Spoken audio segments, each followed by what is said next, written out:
Bienvenida y bienvenido al podcast Moverte, un podcast sobre movilidad urbana sostenible que llega gracias al proyecto Mover Ciudades de la cooperación alemana, el cual es financiado por el gobierno de Alemania y la Unión Europea. Nuestro moderador del día es Adrián Ortega, asesor de movilidad, y el tema del día es el diagnóstico de la situación actual de la movilidad sostenible en Ecuador, por lo que hemos llamado a este episodio ¿Cómo se mueve Ecuador? Qué provocativo el tema del día de hoy. Agradecerles a los panelistas, amigos y amigas que nos acompañan el día de hoy. Yo voy a robarme un par de segundos para presentarles al panel que nos acompaña el día de hoy. Voy a arrancar con Fernando, que nos acompaña aquí en nuestros estudios improvisados. Fernando Carrión es urbanista y coordinador de la Alianza Universitaria Urbistic, destacado académico, todos lo conocen, investigador en varios temas, ciencias sociales, desarrollo urbano, con más de 40 años de trayectoria en docencia, investigación y gestión institucional. Me quedo corto todavía, Fernando, pero lo he resumido. Nos acompaña virtualmente desde Loja Soledad Segarra también, que es directora del Departamento de Ingeniería Civil en la UTPL. Ha liderado varias iniciativas en temas de formación, investigación y vinculación internacional, y actualmente es docente en programas de maestría y especialización en Ingeniería Civil, en tráfico urbano y seguridad vial. Y también nos acompaña un coterráneo mío, Daniel Orellana, que es también docente de la Universidad de Cuenca. Cuenta con un PhD en Ciencias de Geoinformación, una maestría en Sistemas de Información Geográfica y es, digamos, lo destacado que es biólogo, ¿no? Entonces, es como se ha ido, digamos, moviendo hacia las diferentes áreas. Agradecerles a los tres por el espacio. Este es el primer espacio que estamos generando, así es que a mí me han puesto de moderador, espero hacerlo muy bien. Y quiero, digamos, por la temática, generar algunas preguntas y les pido a la panelista y los panelistas seamos lo más sucintos posible para dar respuesta.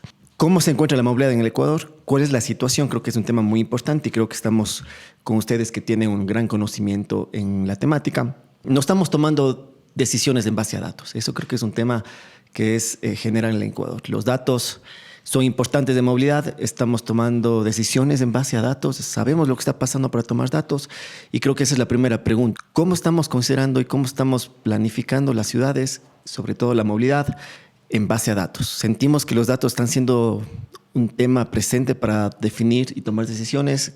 Comienzo contigo, Fernando, y después le doy los micrófonos allá a Loja y a Cuenca. Fernando. No, muchísimas gracias en primer lugar por la invitación. Un saludo a Soledad y a Daniel.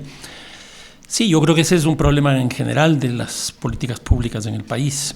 Y para diseñar políticas públicas uno tiene que partir al menos de tres preguntas. Una es quién se encarga de esto, y yo creo que eso es fundamental porque hay que construir un marco institucional. En segundo lugar es qué políticas hacer, porque una cosa es hacer políticas de transporte, de tránsito, y otras de movilidad sostenible. Entonces, ¿qué políticas? Es la segunda pregunta. Y la tercera es cómo, en otras palabras, con qué instrumentos, con qué presupuesto, en qué ámbito, etcétera. Y estas tres preguntas tienen que resolverse con información. En general, yo diría que en el Ecuador nosotros tomamos estas decisiones, y ni siquiera así de forma articulada, con lo que ocurre en otros países. En otras palabras, la cooperación internacional se nos presenta aquí con esta cosa de los casos exitosos y terminamos reproduciendo lo que se hace en otro país acá.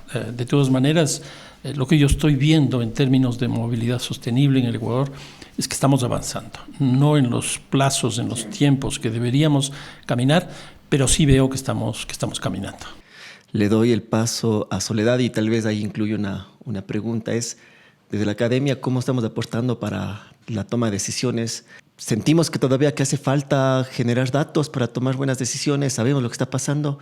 Soledad, por favor. Muchas gracias por el espacio. Mucho gusto. Un saludo a todos. Gracias, ¿no? Bueno, en realidad coincido, ¿no? Si bien hay el Plan Nacional de Movilidad Urbana Sostenible, que es un marco que ya de alguna manera nos da muchos indicadores y da información, pero ya todo esto asentado ya en las ciudades como tal para poder actuar. Sí, el tema de los datos es fundamental.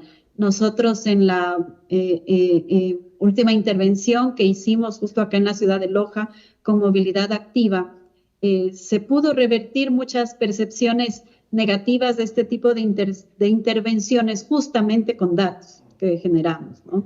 En realidad es fundamental, sí, y sobre todo en temas políticos que también se vuelven a veces en los GATS, ¿no? Entonces, el tema de los datos es un instrumento fundamental para ir transformando con argumentos válidos y que sean de alguna manera irrefutables, ¿no? Son datos medidos, datos que se los puede, que estén a disposición, y eso nos va a ayudar a que los procesos de transformación de las ciudades enfocadas a movilidad urbana sostenible, pues se haga esta transformación con paso firme, ¿no? Y desde la academia, bueno, nosotros en realidad, no solo en el tema de movilidad urbana sostenible, sino en algunos otros temas, como lo es clima también, nosotros aportamos con observatorios, ¿no? Si bien para levantar toda la data que se necesita, pues es necesaria una inversión o un apoyo, ¿no es cierto?, de muchas instituciones para que esa data también sea robusta, ¿no? Y no sea puntual o particular. Pero sí, desde la academia nosotros siempre hemos tenido esa visión. Creemos que la forma en la que la academia se vincula directamente con todos estos proyectos o con la sociedad es justamente entregando información que sirva para esa planificación adecuada, tanto de las ciudades pues, como del país, ¿no? Eso, Adrián. Gracias, Soledad. Sí, muy importante, digamos, la visión desde la academia. Y paso a Daniel, que está también allá. Te he leído algunos análisis que has hecho sobre el tema del crecimiento del parque automotor, ¿no? Y quisiera que nos des un poco más de esa perspectiva, que es también un tema de datos, ¿no? ¿Qué nos está diciendo esos datos de crecimiento del parque automotor? ¿Qué debería preocuparnos? ¿Qué mensajes generas de esos datos que tienes, Daniel?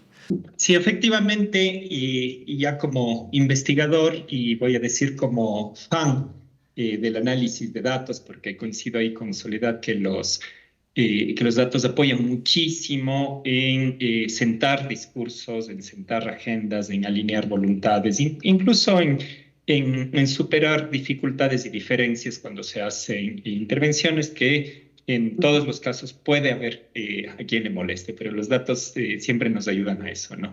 Y hay dos que creo que a nivel nacional son extremadamente importantes relacionados con la movilidad.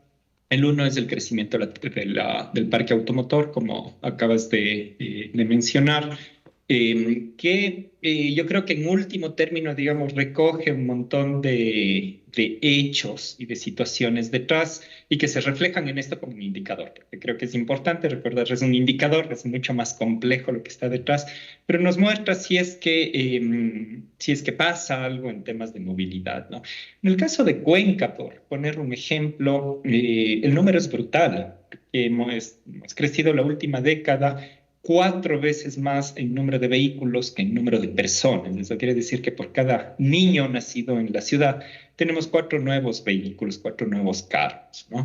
Lo que muestra efectivamente que el modelo actual es insostenible. No se puede sostener un crecimiento de ese tamaño. En nada, en movilidad peor todavía, y menos aún en ciudades intermedias, ¿no? Cuenca, de cierta manera, en su estructura urbana, como otras ciudades intermedias del país, ha resistido de cierta manera al tener las mega autopistas urbanas con miles de carriles y poco espacio para las personas, para la vegetación, para el espacio público. Y eso le ha permitido, digamos, a la ciudad de cierta manera poder aguantar de alguna forma este embate del crecimiento incontrolado del parque automotor. Sin embargo, yo creo que ya con este nivel de crecimiento que ha sido permanente durante los últimos años, la última década, ya vamos perdiendo las oportunidades, sobre todo en las ciudades intermedias.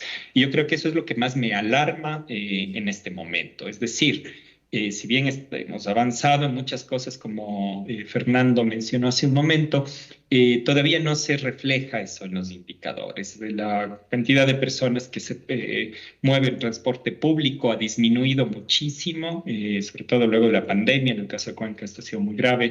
Ha aumentado, sí, el número de personas que utilizan la bicicleta. Esto ha sido bastante interesante, al menos en el caso de Cuenca, que las estimaciones nos indican que al menos se ha triplicado en los últimos 10 años. Pero, sin embargo, ha crecido muchísimo el número de motos. El tema de las motos es el siguiente gran problema de la movilidad de las ciudades, y hasta donde yo sé, ninguna ciudad tiene un plan de motos, un plan de manejo de motos. Y esto está causando muchísimos problemas y está conectado con el segundo dato que creo que es importante, y es la relación justamente con las muertes prematuras.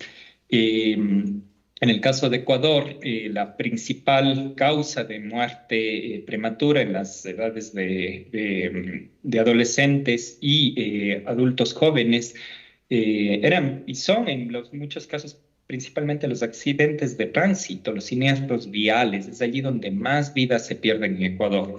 Tanto así que recién en este momento está como comparándose con los niveles también producidos por la violencia organizada y la delincuencia organizada. Pese a lo que diga el gobierno acerca del valor de las muertes, y diciendo que la mayor parte de muertes violentas han sido de personas con antecedentes penales, lo cual es absolutamente falso, pues no se tienen datos.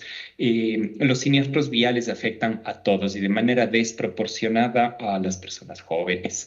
Yo creo que esto es un problema ya no solo de movilidad, es un problema de salud pública, porque no solamente son las muertes, son también todas las enfermedades que se van volviendo ya crónicas, como enfermedades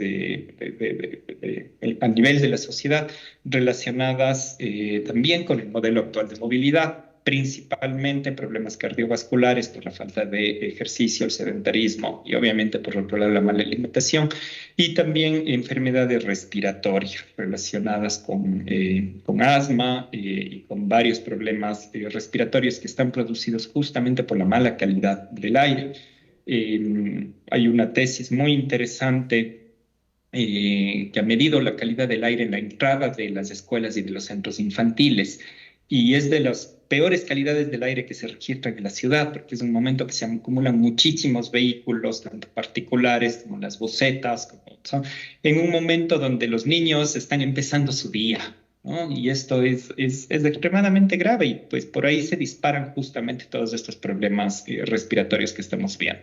Estamos mostrando, por lo tanto, cómo todos estos datos conectan a una realidad y nos muestran una realidad que honestamente no es muy alentadora, y que creo que nos debe llamar ya a la urgencia de tomar medidas más fuertes para poder cambiar el modelo de movilidad. Gracias, Daniel. Creo que nos diste una muy buena radiografía de cómo los datos nos generan y nos muestran, sí, temas reales en las ciudades, ¿no? Fernando, ahí te quería comentar un poco el tema de la gobernanza y quién maneja la agenda y la toma de decisiones. Parecería que en temas de movilidad el vehículo privado es siempre el que no se le puede topar, ¿no? Y por ahí los datos dicen que la mayor parte de la población ni siquiera usa el vehículo privado, sino más bien tienen otras necesidades. Es que el transporte público es esencial para esos viajes, para esas personas, para acceder a servicios, acceder a salud. ¿Cómo ves a gobernanza en el hecho de que parecería que todo el andamiaje es al vehículo privado cuando tenemos realmente otros componentes mucho más importantes y que afrontar? Sí, lo que uno puede ver históricamente, y no me refiero aquí solo al Ecuador o a ciudades ecuatorianas en particular, sino en términos generales, es que el automóvil significó un cambio sustancial dentro de las estructuras de las ciudades. Y básicamente porque redujo el tiempo de movilidad. Y esto hizo que aparezcan lo que se conoce con el nombre de los suburbios, sobre todo en el caso europeo y en el caso norteamericano. A mí me da la impresión que hoy día el automóvil ya no produce eso, sino el que está produciendo eso son los desarrollos tecnológicos. En otras palabras, yo con el Internet puedo situarme en cualquier lugar. Yo recuerdo datos, por ejemplo, de la ciudad de Nueva York en la época del COVID, que salieron de Manhattan, no de Nueva York, sino de Manhattan, 1.200.000 personas, y se fueron a las periferias porque podían trabajar fuera. El caso de Londres salieron 13%. En el caso de Lima salieron 450.000 personas. En el caso del Ecuador no tenemos datos, desgraciadamente, pero eso se produjo. Ahora, ¿qué es lo que significa esto? Significa que pasamos de un momento donde el auto, y por eso se llamó el Fordismo, incluso toda la forma esta del trabajo colectivo, estamos pasando, yo diría, a un contexto totalmente distinto donde la tecnología es clave. Y en esa perspectiva, me parece que todavía se está dando mucho más peso a la movilidad individual sobre la movilidad pública.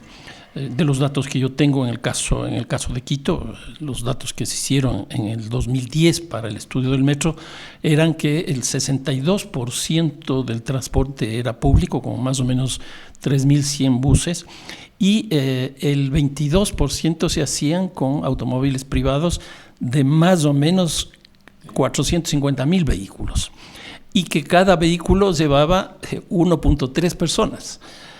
Y el 15% se trasladaba de forma peatonal. La bicicleta prácticamente no existía, era 0,5%. Se acaba de hacer un estudio hace poco tiempo y no ha cambiado mucho. Ya no es el 62% en transporte público, sino que se pasó al 65% en transporte público, y eso fue básicamente el metro. O sea, se incorporó un 3% más en transporte público gracias al metro. Pero, ¿por qué no se incrementó más? Porque ha habido más bien una forma de incorporar gente que estaba en el transporte municipal, que también es público, como el caso de el trolebús o la ecovía, que pasaron hacia el metro. Entonces no ha habido un impacto tan significativo como se suponía. Y el automóvil sigue siendo quizás la niña de los ojos para las políticas urbanas, porque en general gran parte de la inversión, cuando uno ve, está destinada básicamente a crear nuevas vías, mejorar las vías y encontrar estas facilidades, entre comillas, de tránsito que existen. Gracias, Fernando. Muy interesante lo que nos dices. Paso a Soledad. Pareciera que la planificación de los últimos años es mover vehículos y no mover gente, ¿no? Y digamos, estamos en este cambio de paradigma.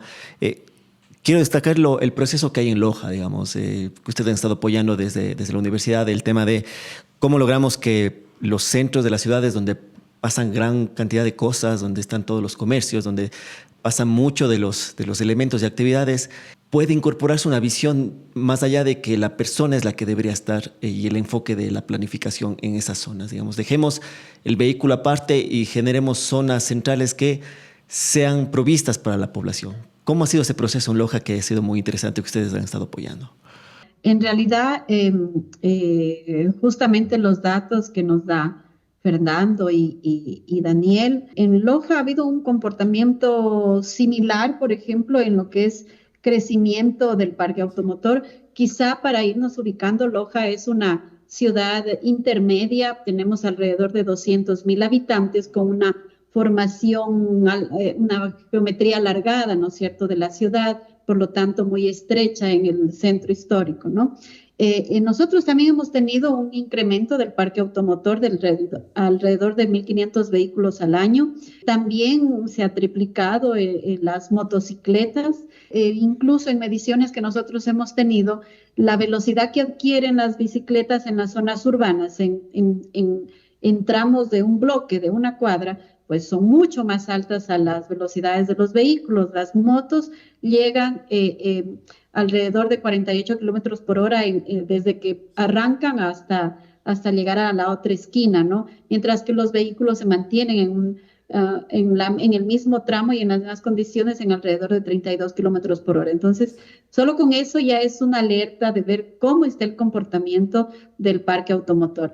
En cuanto al transporte público, por ejemplo, en Loja, a raíz de la pandemia, bueno, creo que es claro que a raíz de la pandemia hubieron muchos cambios ya en las preferencias del modo de transportarnos todos, ¿no? Entonces, pero aquí en Loja hay una baja en la demanda del transporte público ya de alrededor de un 30% que no se ha logrado superar. No se ha logrado superar porque justamente hay esa otra facilidad quizá de utilizar una motocicleta que puedo adquirirla y tengo un transporte a mi horario o ajustado a mis necesidades, ¿no? Creo que eso es algo que en Loja también ha sucedido y hace que que no se incremente más bien el uso del transporte público, ¿no? Entre otras variables que seguramente existen, ¿no? Pero centrándonos en el tema de movilidad. Ahora, nosotros en los proyectos que hemos desarrollado y mediciones que hemos hecho, sí, en realidad el tema de que las personas prefieran caminar, por ejemplo, y dejar su vehículo. Nosotros aquí en Loja todavía no hemos tenido, por ejemplo, un incremento del uso de bicicleta, ¿no? Eso va creciendo mucho más lento, ¿no? Sin embargo, los peatones, para dar un ejemplo de las últimas mediciones que hicimos en el mes de noviembre, en una calle muy transitada, que es la calle 10 de agosto, que está justo al Parque Central, es decir, una calle céntrica de gran aforo. Nosotros en el horario los viernes por lo general es los días de mayor demanda y en el horario de 11 de la mañana a 7 de la noche, que tomamos ese, que es como el horario para poder peatonizar, medimos y habían alrededor de 9.800 usuarios en ese tramo. Pero de todos esos, el 87% son peatones. El resto, claro, son automóviles, bicicletas, motocicletas. Pero solo con eso nos podemos dar cuenta, en realidad, cuáles son los usuarios del espacio público y cuánto espacio le estamos asignando. Entonces, son datos muy interesantes. Nuevamente, quizá me regreso al tema de los datos. Son datos muy interesantes que ya nos hacen reflexionar, tanto a nosotros como investigadores, como profesionales. Genera ese detenerme a pensar qué está pasando en las ciudades y lo que por lo general lo primero que se hace es reclamar el espacio de los vehículos, que es algo que en cuanto hay una pequeña intervención, pues se sigue exigiendo más espacio a los vehículos. Pero hay que entender también que el crecimiento de las ciudades y sobre todo las ciudades intermedias se está dando a pasos acelerados también, y eso es algo que no lo vamos a poder detener, y que la infraestructura como tal, si seguimos manteniéndola como la mantenemos, pues no va a dar abasto. O sea, la congestión va a ser mayor. Muy interesante, Soledad, lo que nos comenta. Creo que es una experiencia muy interesante de levantar. Voy a hacer una última ronda de preguntas. Daniel, seguramente va a ser un tema que viene en las próximas semanas. Estamos discutiendo mucho el tema de los subsidios, la potencial eliminación de los subsidios al transporte público, el tema de todas estas nuevas regulaciones. Y siempre queda como que el transporte público no merece ser subsidiado. Digamos, ¿por qué estamos subsidiando el transporte público como sociedad? ¿Qué criterio tienes tú? Digamos, a la final el transporte público es un sistema que es elemental para mucha de la población que no puede acceder a un vehículo y es única oportunidad de poder acceder a servicios de educación. ¿Qué perspectiva das sobre esta importancia que deberíamos tener como ciudades en que el transporte público debe ser de calidad? Efectivamente, el tema del subsidio al transporte público creo que es extremadamente importante tener un debate claro y nuevamente con datos. Porque en Ecuador se subsidia muchísimo más el transporte particular, el transporte privado, que el transporte público, ¿no? Porque se financia el combustible, se financia la infraestructura, se financia el control, la regulación, etcétera. Es decir, mantener el sistema actual de transporte privado de los vehículos le cuesta muchísimo más a un gobierno local, al gobierno nacional, que subsidiar adecuadamente el transporte público. A subsidiar el transporte público ahorra dinero, ¿sí? Porque estamos evitando un montón de problemas que están derivados del transporte privado. Y eso sin incluir las externalidades que mencionaba, por un lado, Soledad, sobre, por ejemplo, la calidad de vida y cómo afecta a ciudades centradas en el vehículo particular a la calidad de vida, o también ya directamente a los problemas de salud que había mencionado hace un momento, ¿no? Entonces yo creo que es importante recordar eso. Se financia muchísimo y se subsidia muchísimo al transporte particular. El transporte público no necesita menos financiamiento, necesita más. Si queremos de verdad solucionar el problema de las ciudades, esto está demostrado hasta el cansancio, tiene que incluir fuertemente un proceso de fortalecimiento y de apoyo muy, muy fuerte al transporte público en varios aspectos. No solamente financiero, sino también infraestructura, operación, etcétera. Muchísimas gracias, Daniel, por tu intervención muy importante. Fernando, quiteño, metro. En breves palabras, ¿cómo afectó o cómo impactó para la sociedad en general la implementación de un medio masivo como el metro? Yo creo que principalmente en términos de modernidad de la ciudad. Y básicamente eso pues, ha ido llenando el espacio. Le Corbusier hace más de 100 años planteaba una cosa que a mí me llama poderosamente la atención. Él decía que el éxito de una ciudad depende de la velocidad. ¿La velocidad qué es? Es espacio-tiempo, es una relación entre las dos cosas. ¿Qué es lo que está pasando en nuestras ciudades? La velocidad se está reduciendo y lo que hay que hacer es aumentar. Lo del metro, sin duda, ha bajado la velocidad entre el norte y el sur, pero el número de pasajeros que está llevando no es ni la mitad de lo que se establecía, por lo menos cuando empezó a funcionar, que eran 400.000 pasajeros diarios, y hoy día está llevando alrededor de 170.000. Es decir, sí, sin duda, y cambió espacios, y uno de los cambios más importantes que se está produciendo es que elevó el precio del suelo por los lugares en que va, y eso está produciendo a su vez una expulsión de la población. En el caso del centro histórico que hablamos que está cambiando favorablemente, yo tengo mis dudas ahí, porque ahí lo que está ocurriendo es que la población residente sigue saliendo, y lo que está ocurriendo es que está entrando un tipo de comercio distinto. En otras palabras, yo creo que sobre el metro hay que trabajar muchísimo, pero sí quisiera señalar con esto del subsidio que el alcalde, el mayor de Nueva York, Mamdani, no solo que planteó el subsidio, sino básicamente poner tarifa cero, que eso ya está ocurriendo en muchos lugares del mundo y en particular en la ciudad del capitalismo más importante del mundo como es Nueva York. Muy bien, es muy interesante el tema y tal vez anotamos para un capítulo aparte el tema del subsidio tarifa cero, que me parece muy, muy interesante. Gracias, Fernando. Soledad, para cerrar brevemente, por favor, te ruego 30 segundos. Desde tu rol, desde la academia, desde la investigación, ¿cómo podemos generar un cambio también en la situación en que nos encontramos en la movilidad del país? Bien, bueno, justamente en lo que es el transporte público, bueno, Loja tiene una característica especial. Acá tenemos el consorcio de transporte, en donde todas las cooperativas se unieron en un consorcio.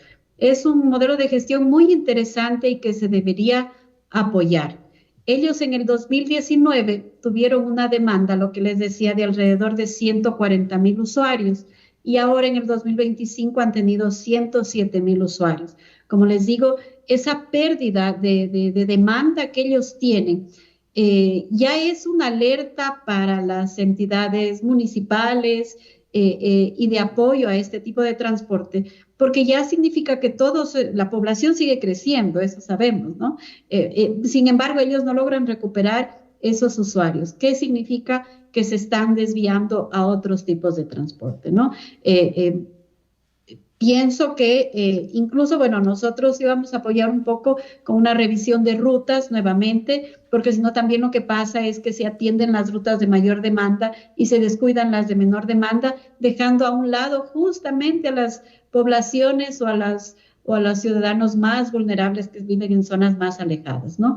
Entonces, sí, desde nuestra parte, pues siempre tratando de fomentar y apoyando el transporte público, que es el eje fundamental, yo pienso, de la movilidad, ¿no? En realidad, el transporte público sabemos que acceden y brindan servicio justamente a las personas con mayor necesidad y con mayor riesgo de limitarse el acceso a educación, a un trabajo, es decir, a todas estas necesidades que como ciudadanos debemos tener derecho. Gracias, Soledad.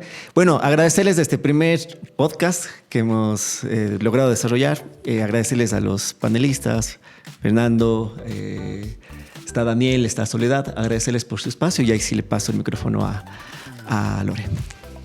Gracias, Adrián Ortega, por tu moderación y a las y los invitados que nos acompañaron el día de hoy en nuestro podcast Moverte. Te invitamos a ver este y otros episodios en las redes sociales de la Unión Europea en Ecuador y la cooperación alemana GIZ.